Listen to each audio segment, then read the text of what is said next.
یوں جو تکتا ہے آسماں کو تو کوئی رہتا ہے آسماں میں کیا، یہ مجھے چین کیوں نہیں پڑتا، ایک ہی شخص تھا اس جہاں میں کیا۔ کبھی آپ نے سوچا کہ اگر آپ کا سب سے پیارا سب سے قریبی انسان ہمیشہ کے لیے کھو جائے، نہ صرف اس دنیا میں بلکہ آخرت میں بھی، اور آپ نے اسے بچانے کی کوشش بھی نہ کی ہو، آپ کو کیسے لگے گا؟ بسم اللہ الرحمن الرحیم۔ غور و فکر سیریز کی آج کی قسط عام ایک ساتھ سے بالکل مختلف ہے۔ آج میں اس سیریز کو شروع کرنے کا اصل مقصد بتانا چاہتا ہوں۔ ہم سب فخر سے کہتے ہیں کہ دنیا میں سب سے تیزی سے بڑھنے والا مذہب اسلام ہے، لیکن کیا ہم جانتے ہیں کہ کلچرل مسلم، نامینل مسلم اور نان پریکٹسنگ مسلم کیا ہوتے ہیں؟ آئیے ذرا غور کریں۔ اکثر لوگ اسلام کو ایک رسم، ایک کلچر کی طرح فالو کر رہے ہیں۔ ہم میں سے اکثر مسلمان ہیں کیونکہ ہم مسلمان گھروں میں پیدا ہوئے۔ ہم نے دیکھا سب نماز پڑھ رہے ہیں، ہم نے بھی شروع کر دی۔ سب روزہ رکھتے ہیں، ہم نے بھی رکھا۔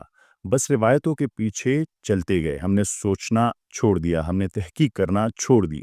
ہم صرف ویسا ہی کرتے جا رہے ہیں جیسا سب کر رہے ہیں۔ یہی ہے روایتی یا کلچرل مسلم۔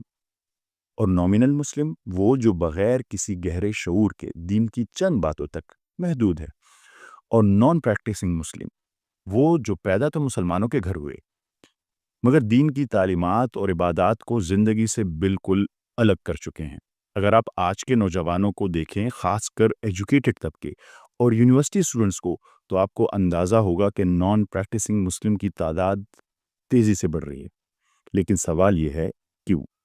آج ہم ایک ایسی نسل تیار کر رہے ہیں جو مسلمان ہیں مگر دل سے نہیں، زبان سے کلمہ پڑھتے ہیں مگر دل میں شک چھپائے ہوئے ہیں۔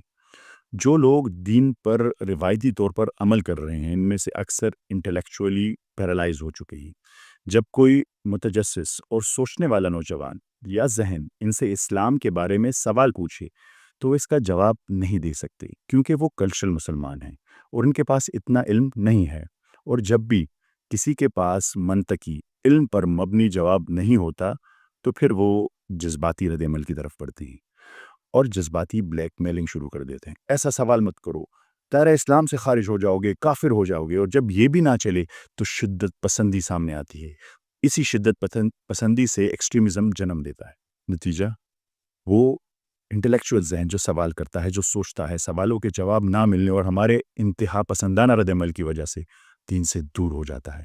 پھر وقت کے ساتھ ساتھ وہ اتنا دور ہو جاتا ہے کہ سچائی بھی اس کے دل میں اثر نہیں کرتی۔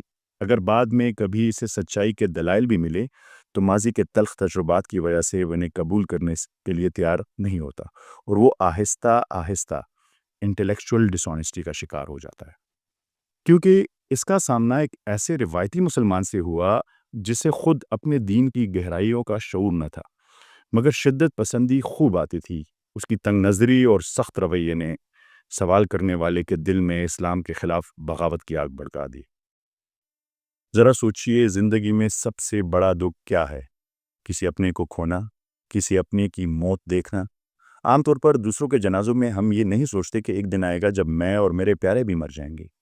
روز و شب کے میلے میں غفلتوں کے مارے ہم بس یہی سمجھتے ہیں، ہم نے جس کو دفنایا بس اسی کو مرنا تھا۔ کیا آپ نے کبھی اپنے پیاروں کو کھونے کا درد محسوس کیا ہے؟ کبھی پرنم آنکھوں کے ساتھ کسی کا جنازہ کندھے پر اٹھایا ہے؟ وہ درد، وہ تکلیف، اس درد میں بھی ہمیں ایک امید ہوتی ہے، انشاءاللہ پھر ملیں گے جنت میں۔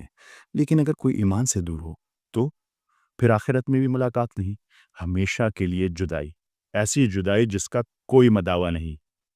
اب تو گھبرا کے یہ کہتے ہیں کہ مر جائیں گے، مر کے بھی چین نہ پایا تو کدھر جائیں گے۔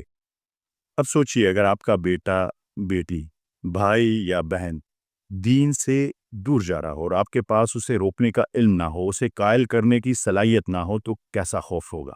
سوچئے، جس بچے کو آپ نے انگلی پکڑ کر چلنا سکھایا تھا، آج وہ ہاتھ چھوڑ کر اندھیروں میں بھٹک رہا ہے اور آپ صرف دیکھ رہے ہیں۔ جب ہم عارضی دنیا کے نقصان پر اتنا تڑپتے ہیں تو سوچئے ہمیشہ کی جدائی کا دکھ کتنا بڑا۔ جنت میں پہلا لمحہ کے نام سے ایک پینٹنگ ہے، ایک ایسا منظر جب آپ اپنے تمام بچھڑے ہوئے پیاروں سے جنت میں پہلی بار دوبارہ ملیں گے۔ اب ذرا تصور کریں اس حسین لمحے جب سب اپنے گلے لگ رہے ہوں گے، خوشیاں بانٹ رہے ہوں گے، چہرہ غائب ہو، کوئی اپنا جسے آپ بچا سکتے تھے مگر آپ کے پاس وہ علم نہ تھا، وہ دلیل نہ تھی، وہ محبت ورا فہم نہ تھا۔ یہی وہ خلیج ہے، یہی وہ خلا ہے، یہی وہ گیپ ہے جسے پر کرنے کے لیے میں نے یہ سیریز شروع کی۔ اگر آپ دل کی سچائی سے اس سیریز کو فالو کریں تو انشاءاللہ آپ کے پاس اتنا علم ضرور ہوگا کہ آپ عقل، منطق اور بصیرت کے ساتھ اپنے پیاروں کو دین کی خوبصورتی سمجھا سکیں۔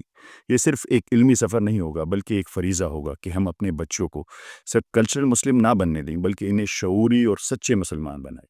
اللہ تعالیٰ ہر انسان سے 70 ماؤں سے زیادہ محبت کرتا ہے۔ جب آپ کسی انسان کی ہدایت کے لیے محنت کرتے ہیں، چاہے وہ مسلمان ہو یا نہ ہو، تو اللہ تعالیٰ آپ کی کوششوں کو کبھی ضائع نہیں کرے گا۔ سوچئے جس رب نے ہر انسان سے اتنی محبت کی، جب آپ کسی کو اس کی طرف بلاتے ہیں تو اللہ آپ کو کس قدر نوازے گا۔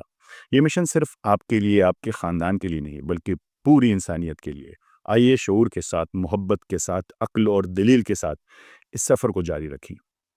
میں خود ایسے لمحوں سے گزر چکا ہوں جس نے مجھے غور و فکر کرنے پر مجبور کیا، اور یقین مانیے اس سے بڑا کوئی درد نہیں۔ یہ ہماری سیریز غور و فکر کی 13ویں قسط تھی۔ اگلی قسط پر میں جب ہم ملیں گے تو اس سولر سسٹم میں جو راز ہیں ان سے پردہ اٹھائیں گے۔ آپ کی سماعتوں کا بہت بہت شکریہ۔ ملتے ہیں اگلی قسط میں۔